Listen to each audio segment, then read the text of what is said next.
You have an incredible amount of power. Why should we trust you?" You shouldn't." That was OpenAI in one sentence, a company that started to save humanity from artificial intelligence and ended up in a war to overthrow its own CEO. Let's go back to 2015. Sam Altman was a Stanford dropout. He built his first company called Looped by living on instant noodles and ice cream. He worked so hard and ate so poorly that he actually got scurvy. His mentor, Paul Graham, once said about him, "Sam is extremely good at becoming powerful. You could parachute him into an island full of cannibals and come back in 5 years and he would be the king." By age 30, Sam was president of Y Combinator, the most powerful startup accelerator in the world. He knew every billionaire in Silicon Valley. At the same time, Elon Musk was getting scared. He went to Google's CEO Larry Page and asked him, "What if superintelligence destroys humanity?" Larry just laughed and said Elon was being paranoid. Elon got angry and said, "One company has a monopoly on AI talent and computing, and the person in charge does not care about safety. That is not good." So in 2015, Elon gathered 10 of the smartest people in tech for dinner.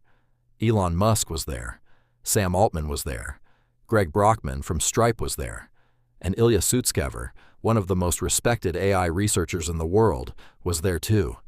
They made a plan. They would build an AI company to compete with Google.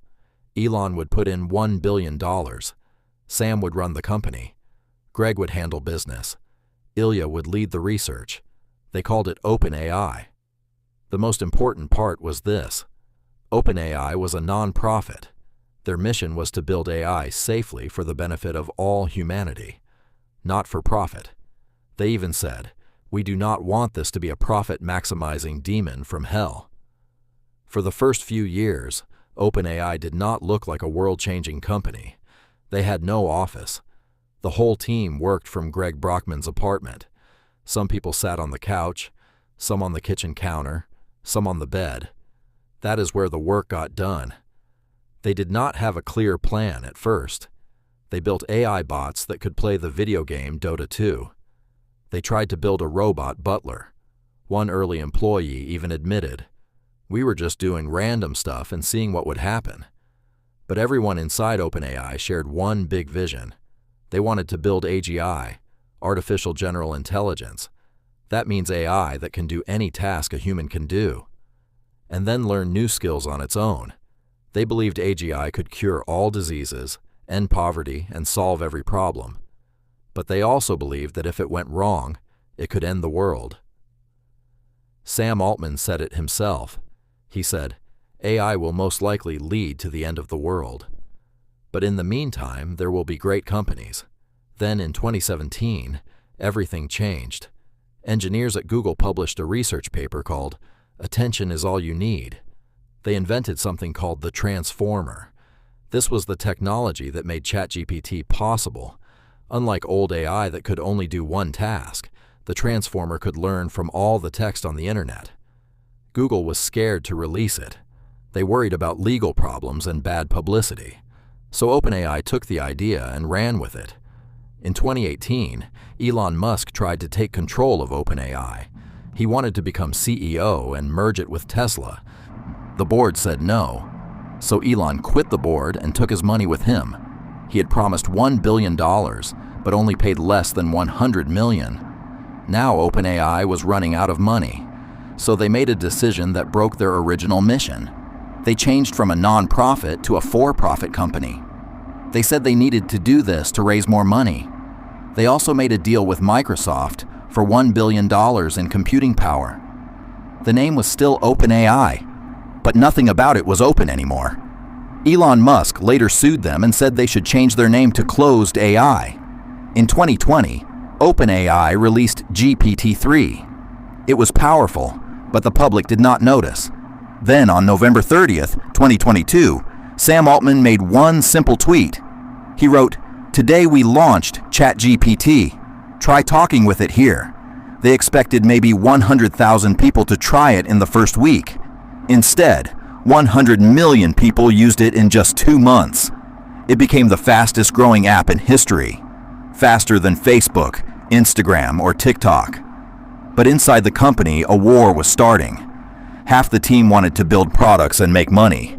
The other half, led by Ilya Sutskever, wanted to focus on safety. They were worried about what would happen if this technology was released to the public. Some safety researchers quit. Other top engineers left to start a rival company called Anthropic. Then came Friday, November 17th, 2023. Sam Altman got a text from Ilya asking him to join a video call. On the call was the entire OpenAI board, except his friend Greg Brockman. The board told Sam they were firing him. The call ended in less than 5 minutes, and Sam was locked out of his computer.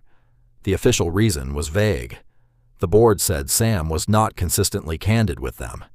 They said they did not trust his communication. But they did not give details. The internet immediately started asking one question: what did Ilya see?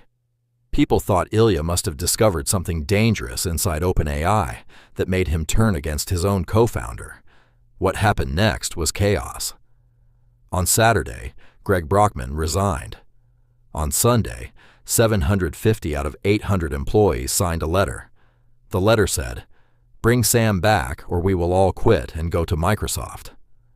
Microsoft announced they would hire Sam, Greg, and any OpenAI employee who wanted to leave.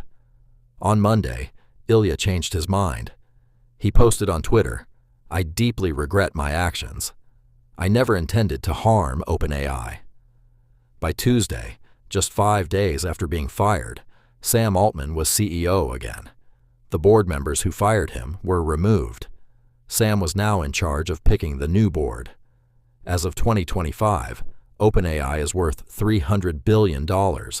It is the most valuable private company in the world. The company that started by promising not to become a profit demon became the biggest AI company on Earth. Sam once said that it was important for the board to be able to fire him. But when the board actually tried, they failed completely.